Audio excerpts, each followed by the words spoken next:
Kematian atlet bulu tangkis junior asal Cina di tengah pertandingan mengejutkan semua orang. Tapi di sisi lain meningkatkan kesadaran pentingnya life saving emergency atau penanganan pertama saat ada orang terdekat yang mengalami henti jantung mendadak. Lalu seperti apa pertolongan pertama yang bisa diberikan untuk pasien henti jantung mendadak? Berikut perbincangan bersama dengan emergency medicine specialist dari Skåne University Hospitalan, Swedia, Dr. Ihdina Sukmadewi. Pandangnya lebih seperti ini, Mbak. Yang namanya henti jantung itu tuh bisa terjadi kepada siapa saja.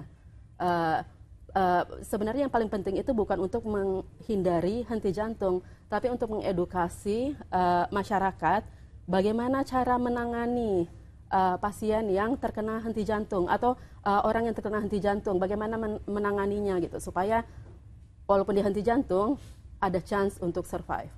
Seperti itu.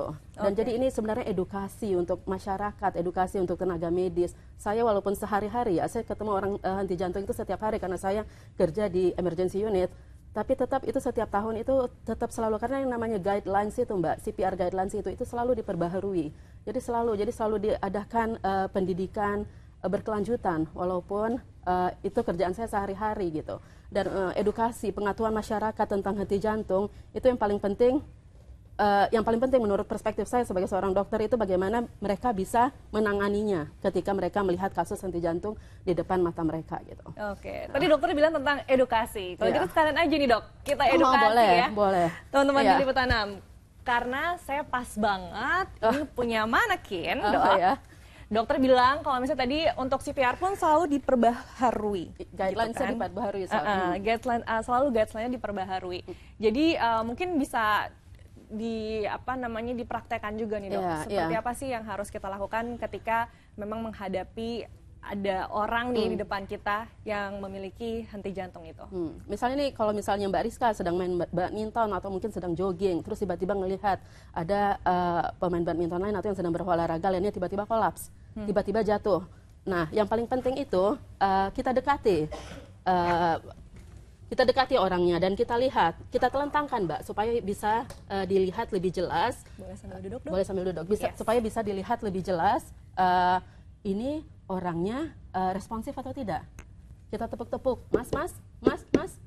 Tepuknya agak kencang, jangan dielus-elus. Soalnya nanti kalau misalnya agak kencang, harusnya kalau misalnya ini bukan henti jantung, itu bisa bangun. Kalau cuma pingsan doang, itu bisa bangun.